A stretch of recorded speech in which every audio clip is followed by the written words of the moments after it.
Livre de la Genèse, chapitre 44. Joseph donna cet ordre à l'intendant de sa maison. Remplis de vivres les sacs de ces gens, autant qu'ils en pourront porter, et mets l'argent de chacun à l'entrée de son sac. Tu mettras aussi ma coupe, la coupe d'argent, à l'entrée du sac du plus jeune, avec l'argent de son blé. L'intendant fit ce que Joseph lui avait ordonné. Le matin, dès qu'il fit jour, on renvoya ces gens avec leurs ânes. Ils étaient sortis de la ville et ils n'en étaient guère éloignés, lorsque Joseph dit à son intendant, « Lève-toi, poursuis ces gens, et quand tu les auras atteints, tu leur diras, « Pourquoi avez-vous rendu le mal pour le bien? N'avez-vous pas la coupe dans laquelle boit mon Seigneur et dont il se sert pour deviner? Vous avez mal fait d'agir ainsi. » L'intendant les atteignit et leur dit ces mêmes paroles. Ils lui répondirent, « Pourquoi mon Seigneur parle-t-il de la sorte? Dieu préserve tes serviteurs d'avoir commis une telle action. Voici, nous t'avons rapporté du pays de Canaan l'argent que nous avons trouvé à l'entrée de nos sacs. Comment aurions-nous dérobé de l'argent ou de l'or dans la maison de ton Seigneur? Que celui de tes serviteurs sur qui se trouvera la coupe meure, et que nous soyons nous-mêmes esclaves de mon Seigneur. » Il dit, « Qu'il en soit donc selon vos paroles. Celui sur qui se trouvera la coupe sera mon esclave, et vous serez innocents. » Aussitôt, chacun descendit son sac à terre, et chacun ouvrit son sac. L'intendant les fouilla, commençant par le plus âgé, et finissant par le plus jeune, et la coupe fut trouvée dans le sac de Benjamin.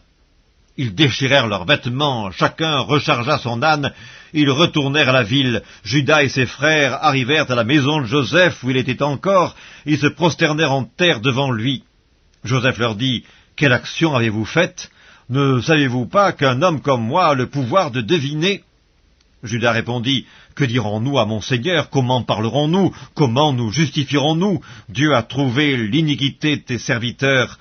Nous voici esclaves de mon Seigneur, nous et celui sur qui s'est trouvée la coupe. » Et Joseph dit, « Dieu me garde de faire cela. L'homme sur qui la coupe a été trouvée sera mon esclave, mais vous remontez en paix vers votre père. » Alors Judas s'approcha de Joseph et lui dit, « De grâce, mon Seigneur, que ton serviteur puisse faire entendre une parole à mon Seigneur, et que sa colère ne s'enflamme point contre ton serviteur, car tu es comme Pharaon.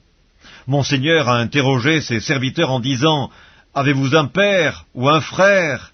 Et nous avons répondu, « Nous avons un vieux père et un jeune frère, enfant de sa vieillesse. Cet enfant avait un frère qui est mort et qui était de la même mère. Il reste seul et son père l'aime. Tu as dit à tes serviteurs, « Faites-le descendre vers moi et que je le voie de mes propres yeux. » Nous avons répondu à mon Seigneur, « L'enfant ne peut pas quitter son père. S'il le quitte, son père mourra. » Tu as dit à tes serviteurs, « Si votre jeune frère ne descend pas avec vous, vous ne reverrez pas ma face. » Lorsque nous sommes remontés auprès de ton serviteur, mon père, nous lui avons rapporté les paroles de mon Seigneur. Notre père a dit, « Retournez, achetez-nous un peu de vivres. » Nous avons répondu, « Nous ne pouvons pas descendre, mais si notre jeune frère est avec nous, nous descendrons, car nous ne pouvons pas voir la face de cet homme, à moins que notre jeune frère ne soit avec nous. » Ton serviteur, notre père, nous a dit, « Vous savez que ma femme m'a enfanté 2 fils. L'un étant sorti de chez moi, je pense qu'il a été sans doute déchiré, car je ne l'ai pas revu jusqu'à présent. Si vous me prenez encore celui-ci et qu'il lui arrive un malheur, vous ferez descendre mes cheveux blancs avec douleur dans le séjour des morts. Maintenant, si je retourne auprès de ton serviteur, mon père, sans avoir avec nous l'enfant à l'âme duquel son âme est attachée, il mourra en voyant que l'enfant n'y est pas. Et tes serviteurs feront descendre avec douleur dans le séjour des morts les cheveux blancs de ton serviteur, notre père.